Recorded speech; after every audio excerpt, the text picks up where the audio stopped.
we become food sensitive, we develop allergies, we develop autoimmune conditions. So it's just attacking everything. Welcome back. The gut is responsible for virtually every single aspect of our overall health. They're incentivized for the people to continue to need the drug and be sick because they want people to take it forever. I have questions. We are back. How many times have you guys been on the show? People are obsessed. How many times? I've been on 4 times. I think 3 for me. That is a lot. That might be like the top record. Really? Yeah. I remember it was November of 2020 and I was in Santa Monica and it was like a ghost town. Nobody was, the office building we were in, nobody was there. That's wild. Yeah. Well, people love to talk about the gut, the microbiome, especially on the show, wellness. And this episode, I thought we could theme about gut health, but also we want to get into that digestive tract. I was talking to a reporter the other day and they were like, you know, this trend of wellness, like when did you guys are just now starting to talk about wellness? I'm like, where have you been? I'm like, what is going on? I'm like, we've been talking about this for about 10 years now. Yes. Anyways, guys, welcome back. Thank you. Let's get the lay of the land. Just give us a quick intro just in case people are unfamiliar with both of you. We'll start with you, Tina. Yeah, so I'm the co-founder and CEO of Just Thrive. I started it with my husband about 11 years ago, and we found out about these incredible probiotic strains, and that's what brought us to the market. But we were really frustrated. We were in the pharmaceutical industry. We were very frustrated with the abuses that we saw in the industry, with the overprescribing of medications. You know, here we were in an industry thinking we were making a difference, making the world a better place. And while we were in the industry, we saw pharmaceutical reps come into our office and say, my job now is to go to every doctor in this hospital system and increase or decrease the number that they would prescribe a medication for. Like, in other words, you know, give a different number when the medication wasn't necessarily necessary. So we saw the abuses in the industry, but we also saw the abuses with family members where they were on one pharmaceutical masking symptoms, another pharmaceutical masking another symptom, and then never getting better. And so we really wanted to do something that was more in line with who we are, the way we lived our lives with our 3 children. And through, a lot of prayer, meditation, being at the right place at the right time, we met Kiran, and Kiran told us about these incredible strains that were licensed out of London University. And from there, Just Thrive Probiotic was born, and it's been the most gratifying career journey I've ever been on. Okay, so I'm Kiran Krishnan. I'm a research microbiologist. I had prided myself on something called bridging the translational gap. Right. So the translational gap is this area where there's a lot of research going on in institutions like universities, the NIH, and places like that. And very little of it actually translates into things that impact humans. Right. Because a lot of research at university level is being done for the sake of research. That's what they do professionally. And every study that they do opens up and asks more questions, and they get deeper and deeper and deeper into it. Really, rarely do things translate into things that actually affect people. So my goal was, because I understand that part of the research and I understand the needs in the market space, I want to bridge that gap and take technologies that are being developed and bring it to humans and do human studies and develop products for it and all that. So that became my focus. Probiotics and gut space became a huge area of focus for me because as a microbiologist, I understand microbes and their whole life. And then I had the privilege of meeting Billy and Tina and working with them to help develop the Just Thrive. But in relation to, you were not in the pharmaceutical space at all. Nope. I was in academics. Yeah. Okay, that's right.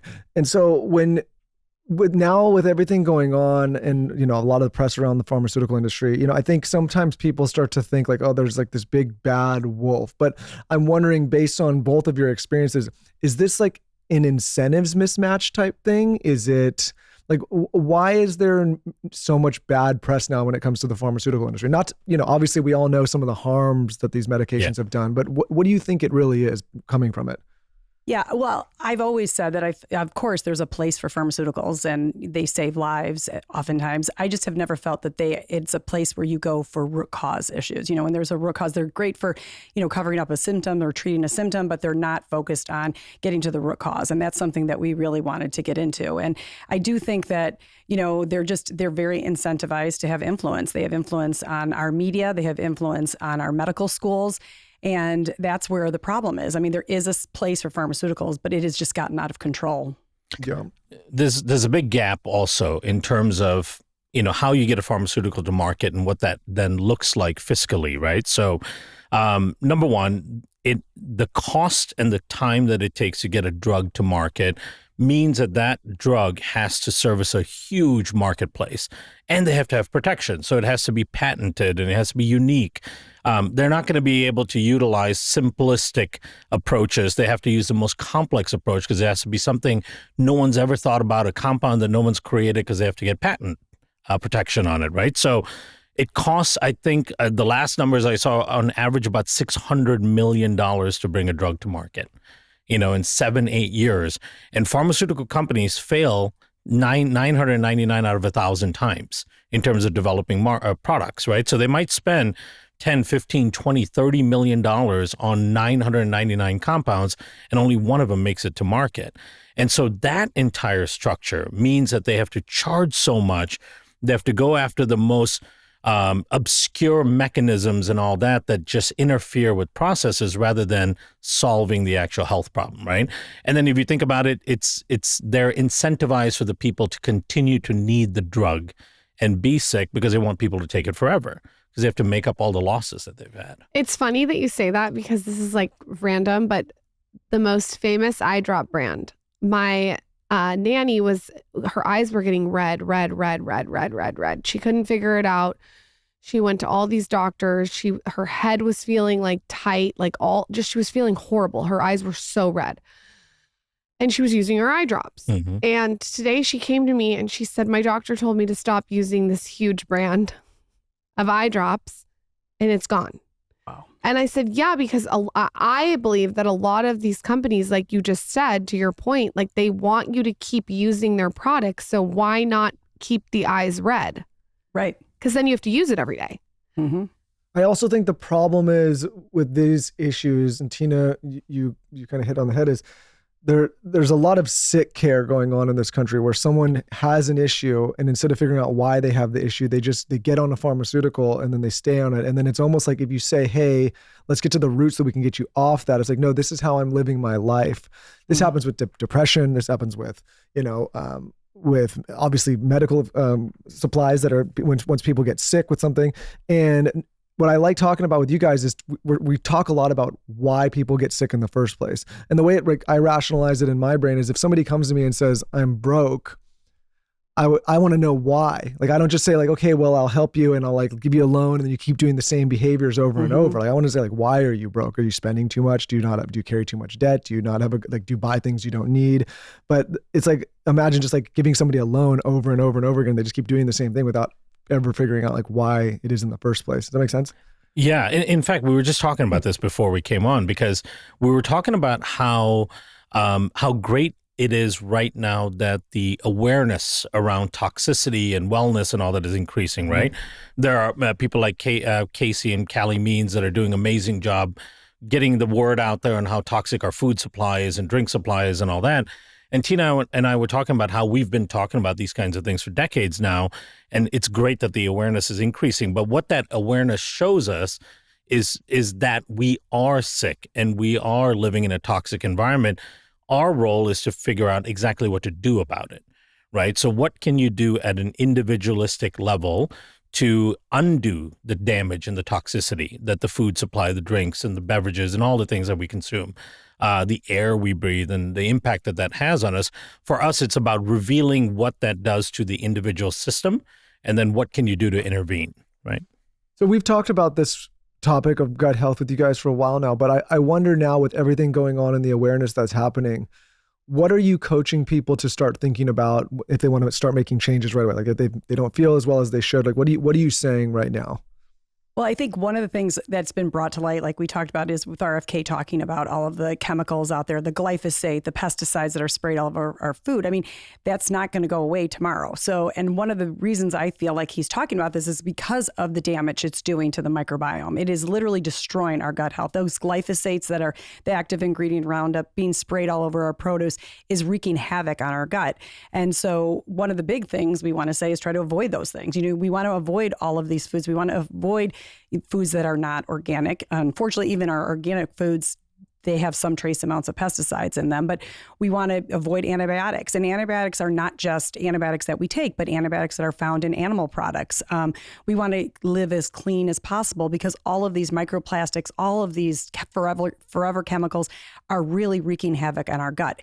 And we know now that the gut is responsible for virtually every single aspect of our overall health. I mean, it's hard to find any system in our body that's not directly implicated by the health or unhealth of our gut. I feel like Roundup is like the next mesothelioma. Remember those commercials? Like, yes. were you exposed to mesothelioma? Right. Please call 1-800 I'm your lawyer. And then like you would call and like you could get in a big settlement. Like Roundup is really fucked. And here's something we just found out. The dogs, you walk your dog outside and you let him play on someone's lawn for a second, or they pee or whatever, they're walking on the ground and they get it on their paws and then they bring it in the house. It's just, you could spiral. Yeah. You know what else they got what's taking a real hit today? I don't know if you saw this one. It's going to be devastating for you. Girl Scout cookies. What's wrong with that? I love Samoas. Oh my Do God. not ruin Samoas. They found was like the high, like super high level of glyphosates in the, is the glyphosate. But that's why when you Glyphosate, eat one Samoa, you want the whole box. Yeah. They're so good. Yeah. You can't stop. I heard that it's, some of the most toxic cookies that you can have. And that's a shame because I could crush a Girl box. Scouts. You're going to really take down the Girl Scouts Carson, right now? pull it up. I swear. That's so sad. So let me describe a study we did on Roundup, right? So we did this with King's College in London. Okay. We took, and this is in a pediatric gut modeling system. The reason why you can do it in a gut modeling system is you can't subject kids to the harmful effects of glyphosate, which we do every day, which is crazy. But the ethical boards will not let you do that in a research study. So we took a pristine 3-year-old's microbiome.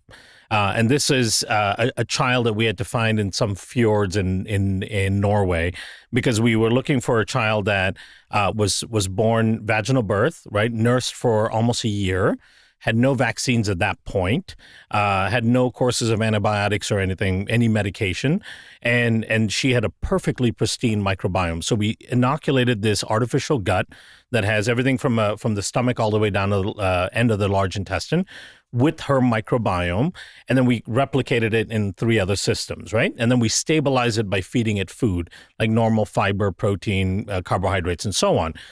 And this is a beautiful, pristine, diverse microbiome, ideal if you would look at it from any perspective. Then we said, okay, let's feed it every day cereal level of Roundup, which is the level of Roundup that's accepted by the EPA in the U.S. as quote unquote safe, right? And we wanted to use both the commercial product Roundup, but then also the active ingredient, glyphosate. And the thing is, the version we wanted to use, which is the most commonly used version in North America, we couldn't get it in Europe. So we had to ship it from a Home Depot in Florida to London, right? Because you can't buy it. It's been banned in Europe or across the continent. So we fed this child's microbiome for 3 weeks with cereal level of Roundup.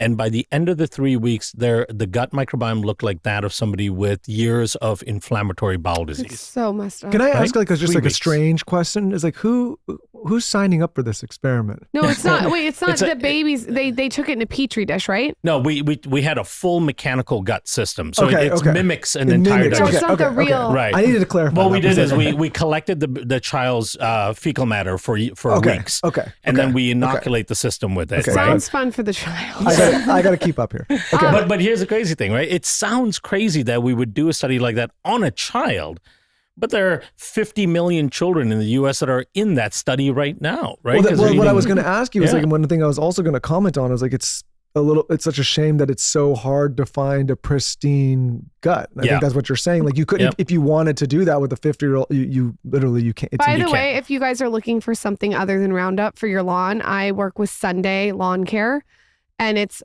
100% non-toxic lawn care. And my landscaper texted me the other day and was like, holy shit, Lauren, this is amazing. It's working so well, just as well as the toxic chemicals.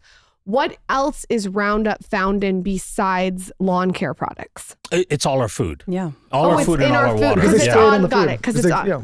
It's used in agriculture. That's the biggest use of it. Is there a way that's natural that you can get it off? Like I soak my strawberries in vinegar and baking soda. Are there any things like that we can do to get it off of our produce? So unfortunately, no. You can get a portion of it off, but it actually makes its way inside the vegetables. And what if produce. it's organic?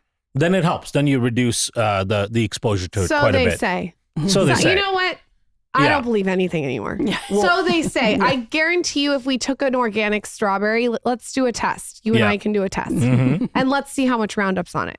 Oh, I bet this. Not only will there be Roundup, but then all the versions of Roundup that are in the organic space that they can use, right? So, and then of course, not to mention all the microplastics and forever chemicals and chlorine and things that are on it. You have to move to Europe. You basically have to move to a fjord in Norway. Not even a lot of Europe has banned the types of things that we use here, which is crazy that we haven't caught up to that. But again, there's incentives, misalignment there, right? But so our goal is that we can't escape most of these things. We can try to minimize them. We can't escape them. So then what can we do within our own system to try to undo some of that damage, right? Because here's the good news on that study. So in the 3-week period, the gut changed so much of that child, it started to look like somebody who had inflammatory bowel disease. Then we said, okay, can we keep feeding the gut the same glyphosate, but then add spores, for example, the probiotics? So we started adding the probiotic spores, and then we started to see a reversing of those negative changes, even though we were still adding in the glyphosate-ridden cereal into it. I'm taking my probiotic right now. So we're like, well, so there's a way of combating some of these things that inevitably we're going to be exposed to. You also mentioned antibiotics. What's interesting about antibiotics to me is I found out that if you were given Pitocin when you give birth, that's a round of antibiotics for your baby. Is that correct? It's not quite a round of antibiotics. No, I think the analogy that they're making there is that it is a chemical impact on your baby. Got it. That can hinder some of the microbial transfer from baby to mom. Okay. During the birthing process, right? But there isn't data that I've seen that it has that antimicrobial-like effect on the baby. The most important microbial transfer occurs during the birthing process itself, assuming you can do a natural birth. Now, a certain percentage of women have to do C-section for various medical reasons. But even if you did a C-section, beyond that, you can, of course, undo some of that by taking vaginal swabs and swabbing the baby around the mouth and nose. But then breastfeeding and skin-to-skin contact with both mom and dad overcomes some of those negative effects. We did delayed bathing for bathing for 2 weeks. Yeah. Poor Michael was like, I'm like, I don't give a shit if the baby smells like a vagina. I'm like, I don't want to give the baby a bath for both my kids. I'm like, just we had, leave it. like clips get pulled from the show. And sometimes, obviously, sometimes, I don't know if you saw this, but we had one like where we talked about delayed bathing and people lost their mind. They said that there was child service. Oh my gosh. Because, it was in relation to what we're talking about now, which is the gut microbiome and keeping some of that and not just cleaning the baby off on day one because it's not necessary. But the internet went nuts on this stuff. Do you believe in delayed bathing? And then if you do, when can you start to give the baby a probiotic? Can you do it when they're a newborn? So my kids started getting spore-based probiotics at week 2. Wow. Okay. Yeah, week 2, they got a little dabble of it, a little bit of powder, and that you just put in the mouth or on the nipple before they attached. Oh, that's smart. Perfectly fine. Too. Easy to get them to do it. Wow. It's just a little dabble, and it mimics what is supposed to happen in nature, right? Because in nature, when for millions of years as humans were evolving, or our ancestors were evolving, our version of our ancestors were evolving, babies were born in the dirt, and they were born, and they were putting things in their mouth, right? So this is one of the interesting things about babies that I always thought is if you think about the weird behaviors that they have innate in them, they sample the world with their mouth, right? And as adults, we lose that, or even as teenagers, we lose that. When we see something new, we don't pick it up and go, oh, put it in our mouth. Speak for yourself. Right? But babies, that's the most natural thing. Everything goes in their mouth, right? So you imagine our ancestral babies laying on the ground and just putting rocks and dried dung and everything in their mouth because they're sampling the earth and they're sampling the environment. They're getting those microbes into their system. And there are studies that show that environmental bacteria work with your natural microbes in your gut to build the gut-associated lymphoid tissue, which is the largest immune organ in your body. Unless there's Roundup on it. So if kids are out now and they're playing in the dirt and they fall down, they get sand in their mouth, or something like that.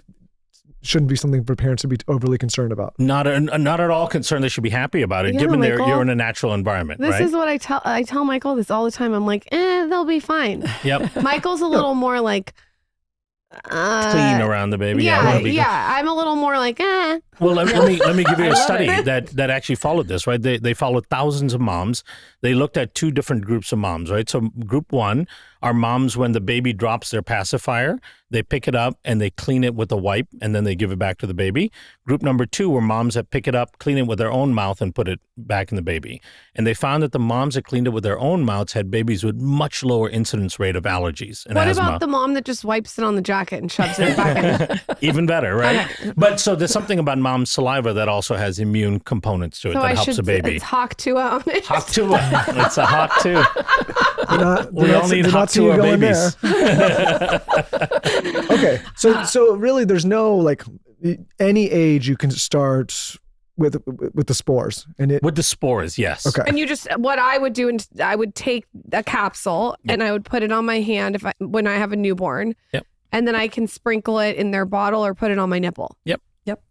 That's it. Yep. That's it. Just a little sprinkle of it. Yep. Just a little sprinkle, just with the tip of your finger. And after 2 weeks, you waited. Yes, we did, because we wanted to make sure that there were no other complications, that the child was perfectly healthy and normal and eating and pooping properly as they should, right? And so at that point, we were like, okay, great. Now, my son was starting to develop allergy-like symptoms early on because he was C-section. He was breached the whole time, right? So he had to be born C-section. And we could already tell that he was kind of red and sniffly and sensitive to things in the beginning. So that was part of why we waited for a few weeks. But then once we started giving him the spores, he did amazingly well. So what are other cool, science-y, microbiome things that you do for your kids that maybe like normal people don't know?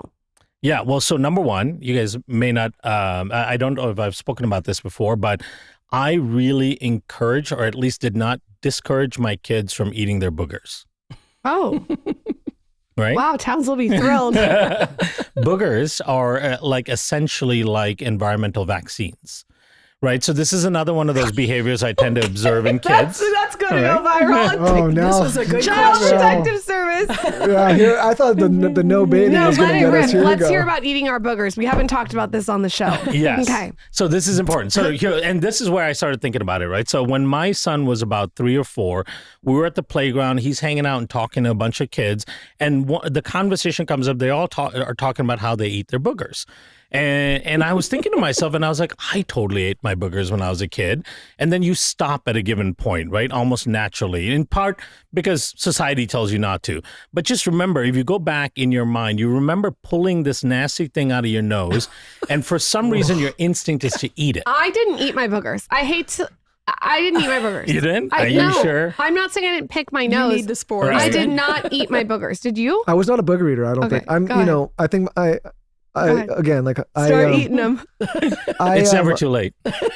Yeah, I maybe lean on more of like maybe the Japanese side of me, the cleanliness. It's like, Go ahead. So my grandmother would have just whacked me in the head with a spoon, probably. So then you have to wonder, why is there a tendency to eat these things, right? Now, this happens naturally in your body, whether you want to or not. So when you breathe in things, you're going to capture allergens and microbes and all that in your respiratory tract, right? And they get trapped by mucus. The mucus adds immune factors to it, antibodies and so on. And then we have something called a mucociliary elevator, whether you do it or not voluntarily. Things are all moved up from your lungs and your upper respiratory tract, and they drop into your throat. So you do effectively swallow your boogers naturally, whether you know it or not. Now, but kids do it deliberately. When they pull it out and they consume it, it is basically antigens, so viruses, bacteria, allergens, and all that are covered with immune factors that they're sending into their gut, which is their largest sampling site for their immune system. And their immune system gets to learn what is in their environment that they need to build protection against, right? So it's essentially a way of the immune system reading the natural environment around you. So take your Just Thrive probiotic and then stick your finger in your nose and get a nice booger and eat it for dinner. I didn't My say son that. will be thrilled. His finger is stuck in his nose. I'm like, No, but get it- that all the finger time. out of your nose. It makes a ton of sense when you explain that it's basically this is the body's best way to understand the environment. Yep. And then guard against things that are harmful. Yeah, because if you think about it, our immune sampling tissue, that's the part of the immune system that learns what is in the environment, right? Because our immune system is designed to adapt to whatever environment you go into. The antigens and the dangers are different, right? But the immune system doesn't have an outward facing component. And so it's taking cues from our eyes, things that go into our eyes and drain into our throats, our mouth, our nose, things that may even go through your skin to learn the environment. Michael's And going to it has have to me get try there. to eat something else. If you're not careful, you're So getting is- real close to something. You got Is this why? So when I first moved to Austin, because we didn't live here forever. In 2020, the first time I experienced like cedar allergies, Mhm. I thought I was done for. I was like, I was gonna write my will, and I was like, it's finished. And then after about a year, like I don't get it at all anymore. Then spring came one spring, and the flowers were blooming, and I got nailed again. But then again, now I don't get anything. And we just had a bunch of friends and family move here, and they're starting to experience it. Is that because they're not used to this environment, and their body has to build the defense of being in this new environment? Yes, the defense and the tolerance. Okay. So there's two parts of the immune system, right? The first part of the immune system is a very inflammatory response. And this is especially true in adults when you go into new environments, because that's the faster acting part of the immune system. So you go in, you breathe in a new allergen like cedar, you mentioned that you're never used to. Your innate immune system goes, I don't know what the hell this is. I'm going to attack it. And you're getting all the histamine response and all that, right? Then if your gut is healthy, so this is a good indication that your gut and your immune system is pretty healthy. Your gut and your immune system takes over and goes, let us examine this new thing and figure out, is it something we need to constantly attack, or is it something we build tolerance to? And then your immune system decided, because of the support of your gut, that we should build tolerance to it. So now you can experience it, but your immune system just throws some IgG antibodies to it, and it doesn't release all the histamines and all that, right? Okay. So, and I just want to keep up with you here. Sometimes when you talk, I have to really think. If someone continues to get bombarded with the histamine response and the inflammation, could that also be a reverse indication that the gut is not healthy enough to develop the immune response? So then you have to focus on healing the gut. That's absolutely correct. Okay. Yeah. Because to shuttle the immune system from that first inflammatory response to the tolerance response, so that's called oral tolerance, that shuttling, it requires a healthy microbiome. It's the microbiome that actually does that for you. Okay. It's super interesting because your immune system is like an army that has all of the equipment. It has the guns and tanks and bombs, but it has no general. So it has like no understanding of what is friend and what is foe. So it just attacks everything, right? And then the microbiome actually tells the immune system, hey, you don't need to attack that. You need to build tolerance against that. That's food. You don't need to attack that, and so on, right? This is why when you lose your gut health and your microbiome goes disarrayed, we become food sensitive. We develop allergies. We develop autoimmune conditions. Autoimmune conditions are merely your body losing tolerance to your own tissue, right? So it's just attacking everything. So, okay, last thing, and then I know Lauren wants to jump to the next thing. If you know you're going into allergy season, you live out in a place like Austin, are you better off to start maybe like doubling the dose of your probiotic? Could you do that knowing you need to build a greater defense, or would you just stick with a normal dose of Just Thrive? You could. I do that especially when I travel, knowing that my body is going to probably encounter new antigens that I'm not used to. I double it when I travel.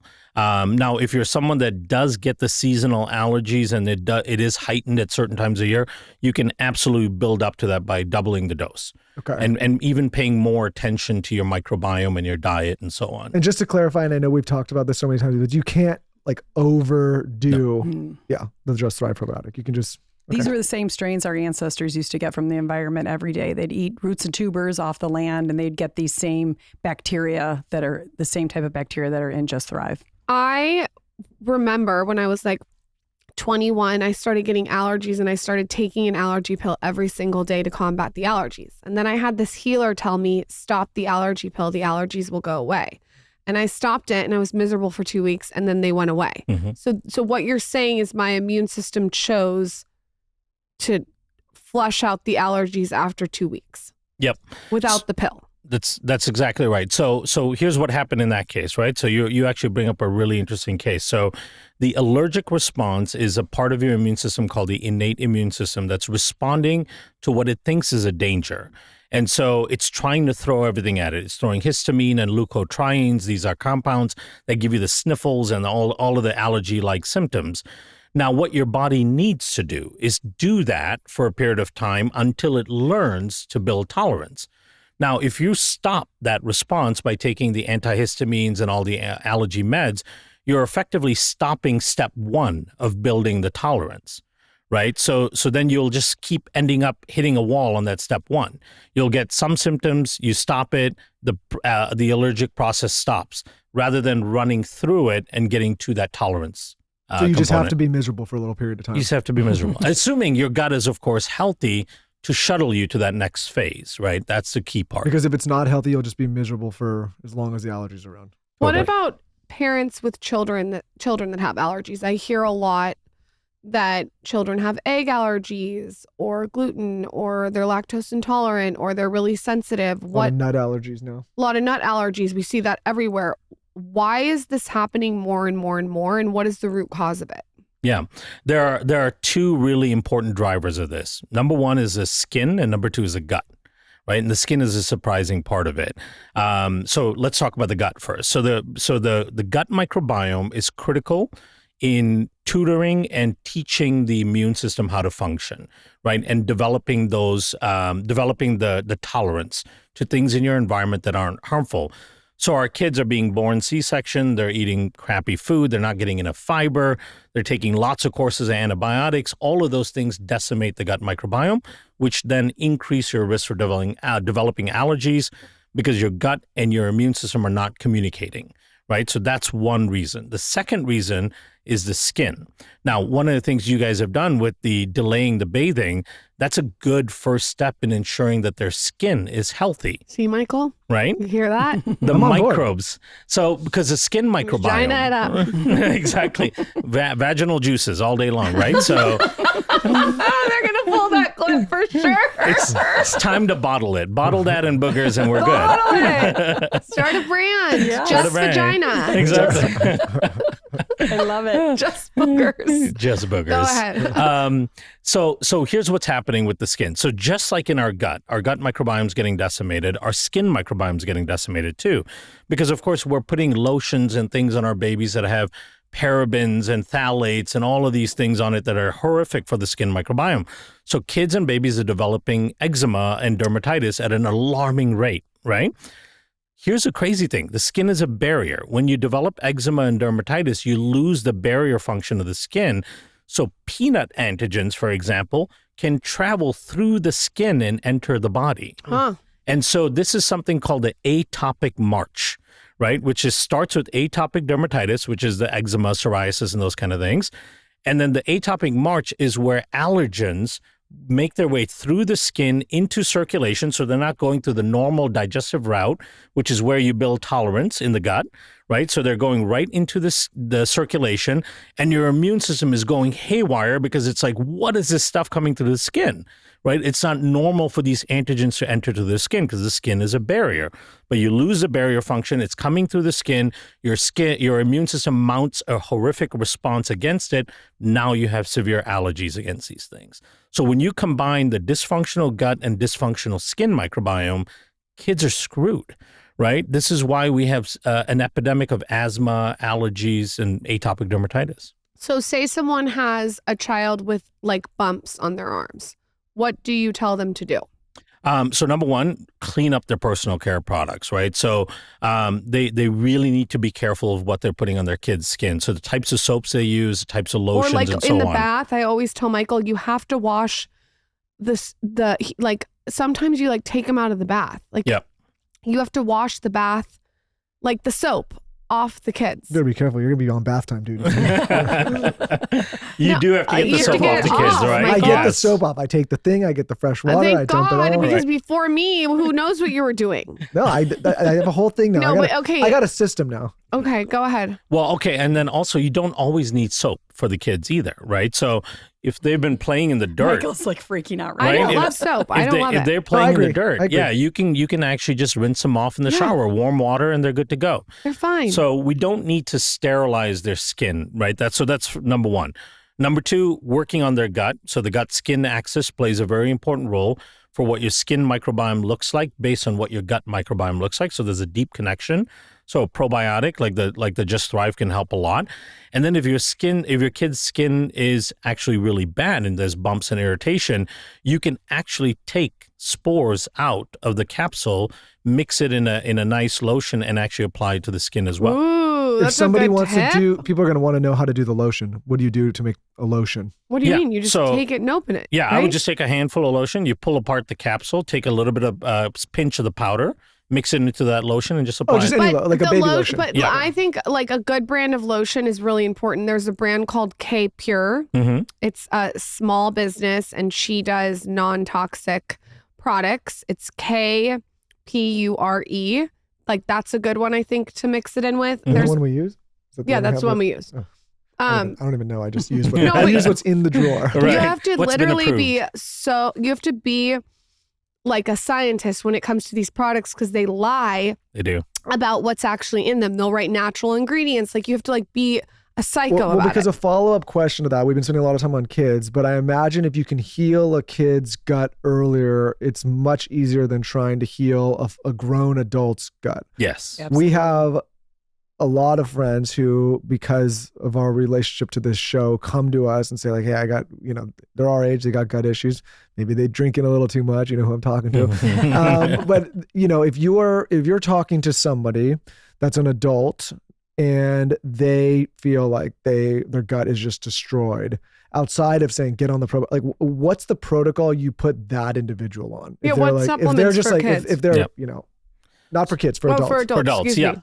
So I've been teaching kind of a gut microbiome course to consumers, and so I break it down to what I call the 5 pillars.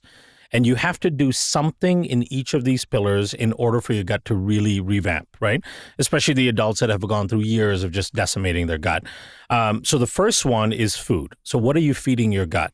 You want to diversify your diet as much as possible. So you want to get as many polyphenols, fibers, lean meats, all of that stuff into your system. Fiber especially, right? Fiber, you want 30, 40, 50 grams of fiber a day. Give us examples of your favorite fibers. So I use, from a supplement perspective, I use just straight psyllium husk. But if not, I eat a lot of things like plantains. I eat sweet potatoes.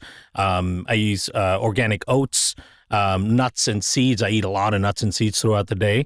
And then people should just Google soluble fiber, insoluble fiber, and get a mix of both, Okay. right? So there's a lot of options out there. Do you do the husk in a pill or do you take it in a powder? I take a powder, the organic India clean powder. It's a terrible experience. It's not great tasting or anything, but it's just so good for you, right? Do you froth it up or do you just put it in water? What do you Just do? put it in water and raw dog it down with the raw 8 dog ounces of water. Yeah, Okay. like 2 heaping tablespoons. How do you give that to your children or do you not give that one? I don't give that particular one to my kids. I Okay. use a fiber I think called sun fiber, Okay. which is a fruit-based fiber. So it's got polyphenols and fiber in it. It solubilizes better, and it goes really well in smoothies.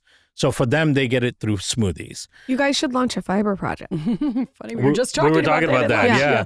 Because here's the thing, fiber is probably the most well-researched macronutrient there is. There was a study that came out about 3 years ago that involves 1 million subjects, right?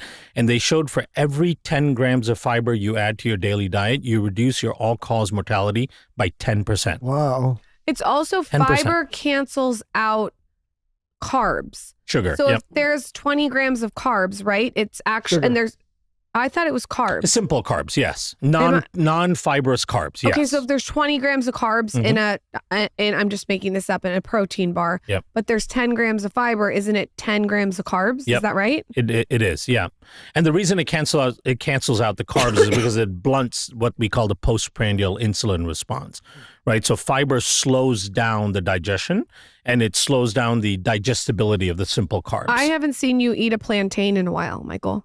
I eat a lot of kiwis. Do those have good me fiber? too. Yeah, You the spinach? fiber and the Every kiwis, single yeah. day. And spinach? Spinach, Kiwis. yep. A kiwi every single Kiwi, day. spinach, yep.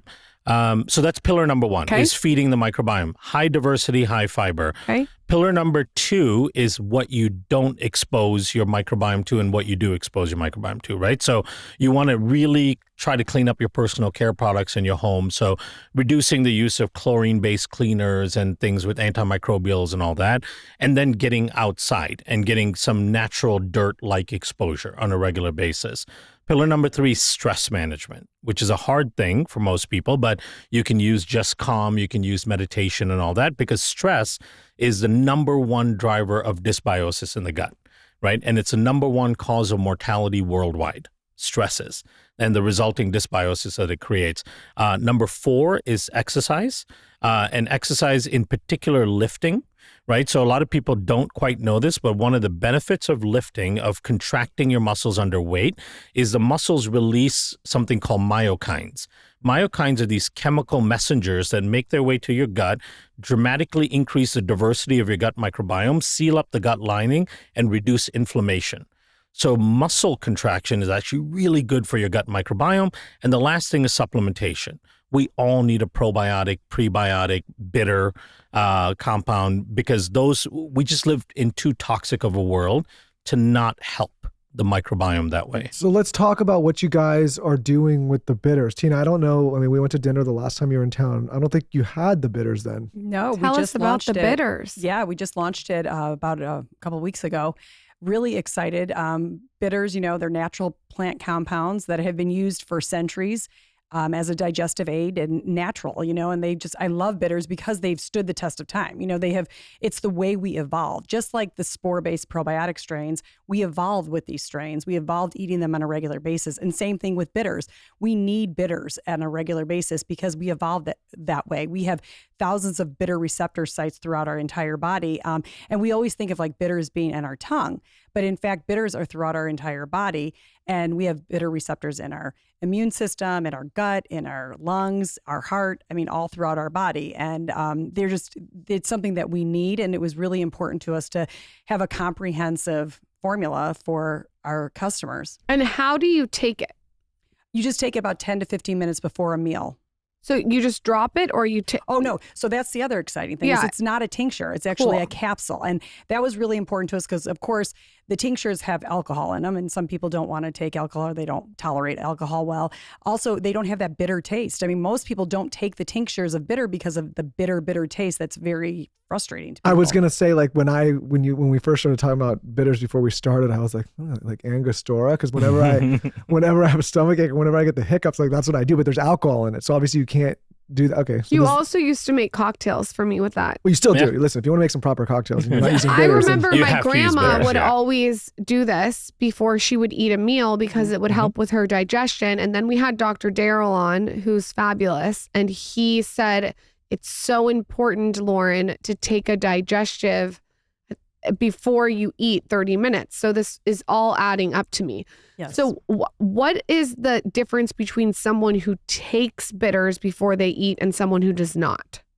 Well, a lot of people who take bitters will have less indigestion. They'll have less heartburn, those I have types of such things. bad heartburn right now. We know that, we know that the digestive bitters are increasing stomach acid. See, that's one of the biggest problems. Most people are taking all of these antacids to reduce stomach acid. That's what I did last night. Yeah. And our stomach acid is there to protect us. It's there to protect and support our microbiome. So we are, as a society, almost addicted to these antacids. And what these bitters are doing are actually increasing our stomach acid as a protective mechanism. It's also increasing the production of short-chain fatty acids. It's increasing our own body's GLP-1 production. So helping with satiety and helping us, helping us with appetite regulation. And we know that it's helping us curb cravings, particularly sugar cravings. So the GLP-1, we've naturally produced GLP-1s on our own already. And so digestive bitters are helping produce the GLP-1s. So instead of waiting to get the heartburn and fix it with an antacid, is that how you say it? Antacid, yeah. Like I did last night. You would do the digestive before, and that's going to prevent the heartburn from even happening. That's right. Yeah. And, that's absolutely right. And help you digest the food that you're actually eating, right? So there's a really interesting evolutionary connection with bitters, right? So if you think about all of these really important digestive functions that are regulated by something called bitter receptors, you go, why did our body develop these receptors for bitter compounds to conduct really important functions? And the functions are releasing hydrochloric acid, moving the food through the bowels, releasing bile, releasing pancreatic enzymes and digestive juices, upregulating satiety signals, upregulating fat burn signals, all of these things. Why did we outsource that to bitter compounds, right? And as it turns out, there's some really cool evolutionary biology behind this. So number one, it indicates that humans were likely omnivores. We ate all kinds of things throughout our course of evolution. We ate lots of plants and roots and tubers and seeds and nuts and all that. Most of those things contain components that are bitter within them. Now, there's other dangerous things that are bitter as well. So within certain plants, there can be toxins that are bitter. And so we have a lot of bitter receptors on our tongue to try to warn us against those particular noxious substances, right? So when you eat something and it's really astringent on your tongue, you go, oh, I'm not going to eat that, right? So you spit it out. So that's one of the reasons for the bitter receptors on the tongue. Now, if you eat plants and things like that that are coming in, your body is telling you to slow down digestion because plants require longer time for digestion. So it's slowing down the motility and slowing down the digestive process. So the bitters are signaling to your digestive tract to do that. And they increase HCl, hydrochloric acid, they increase enzymes so that you can properly break down these substances, right? And at the end of the day, the other interesting evolutionary significance is during times of scarcity, right? Imagine people who lived in the northern hemisphere. There weren't many animals to hunt and things like that. So they gathered and they ate and foraged a lot of berries and things like that. These bitter compounds in plants actually provided higher degree of satiety because they bound the bitter receptors in your intestines that made you feel more full. And then they also sent signals to the brain to increase serotonin so you felt happier. So through the course of human evolution, when they went through these periods of scarcity, they could be starving and really depressed, or because we developed these bitter receptors, you could actually feel more satiated and feel happier. So that's another effect of bitters. If you're taking them before your digestion, you'll end up, or before you eat, you'll actually end up eating less and you'll feel better about what you ate as well. Wow. How innovative. I know. And I think it's interesting because the probiotic is largely responsible for the large bowel. I mean, it touches every part of the intestinal tract, but the bitters are focusing on the stomach, which is largely overlooked and overworked for that matter, and the small intestine as well. So you kind of think of the probiotic as handling the large bowel and the bitters as handling the small intestine and the stomach. And you guys gave us a code. It says for a limited time, you guys can save 20% off on your first bottle of digestive bitters and probiotics. You guys can just go to justthrivehealth.com and use promo code SKINNY. The bitters almost sound a little Ozempic-y in a natural way. In a much more natural way. Yeah. Right? And that's funny, right? Because GLP-1 peptides and agonists are getting so much attention. And what they are really doing is taking advantage of a natural system that we've developed in response to eating bitters for thousands of years, right? The bitters, so there's these cells in your intestine called L cells. L cells make the GLP-1 compound that binds the receptor, which is what the prescription peptides are trying to do, right? So we're naturally adapted to having that system to provide satiety and improve blood sugar regulation. All you have to do is really take bitters with your food, like our ancestors did for most of their meals. We just stopped doing that. What is your opinion on GLP-1s? I have to ask you because you're the microbiologist. Yeah, so there's a couple of thoughts I have on it. Number one, I think there's a group of people that could really benefit from it, right? So if you're morbidly obese and your metabolic syndrome symptoms and disease and comorbidities are so bad, you probably need to lose weight in that very aggressive manner, and it could save your life. So for those individuals, I think there's a space for it. For people who are trying to lose 20 pounds, 25 pounds, I think it can be incredibly disruptive to their system, right? And the risks are too high. So just understanding how this works, right? So natural GLP-1 compounds are designed to hop on the receptor that they bind to, and they hop on and they hop off in 20, 25 minutes. Right? That's how the natural system is supposed to work. The reason why you can take these shots once a week is because they've designed the agonist to sit on the receptor for 7 days. Oh, wow. Right? So something natural that is supposed to happen in a few minutes, they're prolonging it to 7 days. That in itself scares the shit out of me about these things. Right? What are the risks from that?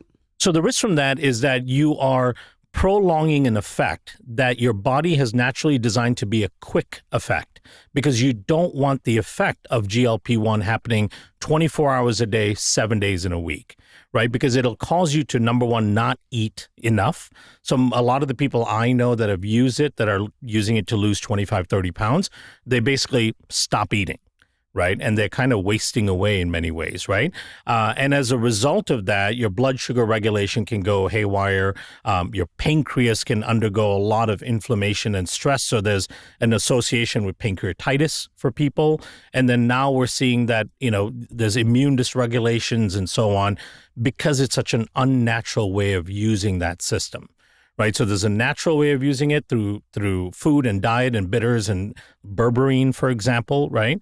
But then the drug version of it is so unnatural in how it functions that for the typical person, it can probably be or it will be more than likely a negative effect.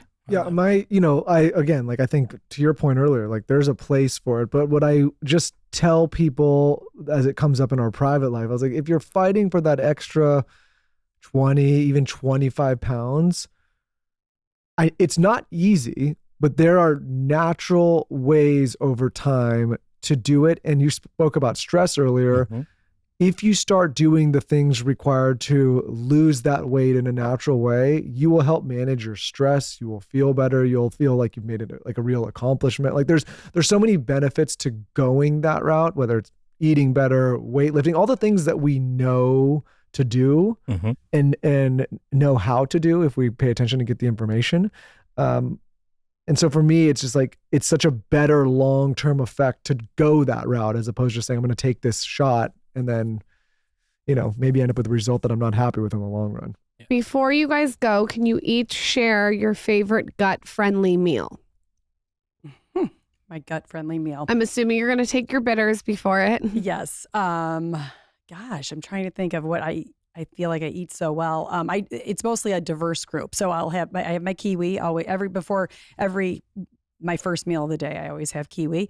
I love to eat eggs. I always have arugula, and I eat a lot of beans too. You also do a smoothie that you told me that you put your Just Thrive capsule in, which I do for my kids. Michael and I will make a smoothie and open the capsule. I don't think it was me. I don't do smoothies. That's so wasn't? Funny. No, I don't think it was me. I thought it was you on an episode. Someone came on and said they opened their capsule. It's probably Karan. It was probably Karan. Yeah. Maybe it was you. Karan does smoothies. I definitely do smoothies, for the kids to make it easier for them. They love making it themselves, right? So we have a bunch of fruit that we froze, cut up and froze, sitting in the freezer. So they just go in there and they put some yogurt in, they put some fruit, and then they know to open the capsule and put the capsule in the smoothie, and they mix it up and do that. You just put one in there?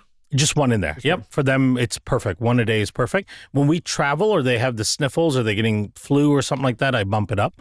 I give them one twice a day or sometimes two at one time. So you don't do the gummy, you do you open it. I open it. Yeah. My kids are too little to take a pill, but I'll do it in their smoothie. Yeah. But they love the gummy. Yeah. The gummies taste good. That's the big benefit of it, right? Yeah. So my favorite gut-friendly, probiotic-friendly, microbiome-friendly meal would involve starting with the digestive bitters, and then I take the probiotic with the first bite of food as well, right? So that is ritual to me.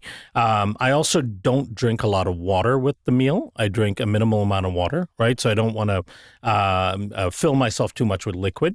And then I love lean meat, so lean fish. And really hearty meats sometimes. So I'll often have two different protein sources in my meal. So I'll have like a fish and a lamb or a fish and a steak of some sort.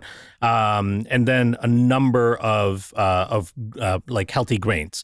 Like I love whole quinoa, beans, arugula, and then I always sprinkle my meal with nuts and seeds.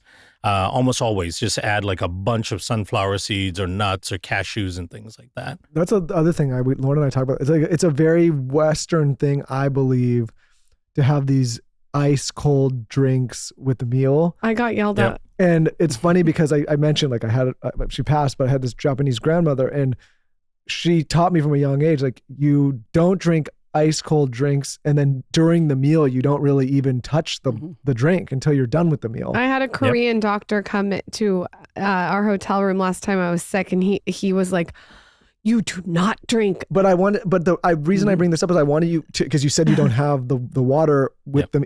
Can you explain scientifically why that there could be a benefit of doing that?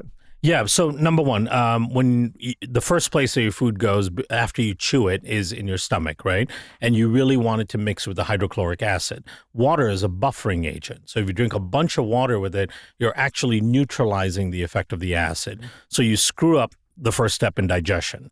Now, the presence of the hydrochloric acid also then causes the rest of your digestive system to prepare for the food coming in by releasing things like pepsin and pancreatic enzymes and so on. So you could interfere with those signals as well if you're drinking a bunch of water along with it. And then finally, once it gets into the small bowel, you want some moisture in there, but you want the microbes or the enzymes, to have access to the food. If you drink a lot of liquid with it, you dilute the enzymes quite a bit, right? And then finally, in the large bowel, once the food has gone down there, that's when you send the water down. So a couple hours after your meal, you send some water down. The large bowel will utilize the water as much as it needs and then absorb what you need for hydration through the colon, right? And the rest of it will end up coming out through excretion. So I was like explaining to people, or especially to Lauren, why I don't like to drink water during the meal. Like I didn't know. Michael thinks he was doing a TED Talk. It was just to me. No, but the point is like, because I see people and they have these like huge one, and I also have feel like a like huge jug with all this and it's ice. ice cold, and I just to your point, like to me naturally I feel much better when I eat without the beverage. Yeah. Okay. And then have it. Anyways. I'm gonna go take my bitters and eat my boogers. If you guys go to justthrivehealth.com, use promo code skinny, you could save 20% off. Thank you both for coming on. You're both welcome back anytime. It's always an interesting conversation. Thanks It was for a Where having pleasure. can us. everyone find both of you to say hello and the brand? JustThriveHealth.com is the best place. And on Instagram, you go to Just Thrive Health also. Okay. Yep. And then I have an Instagram page called Kiran Biome, KIRANBIOME, where you'll find lots of fun facts and figures and tips. I'm sure you never know what you're going to get with you. Thank you guys for you coming both. on the show. Thank you. Thank you.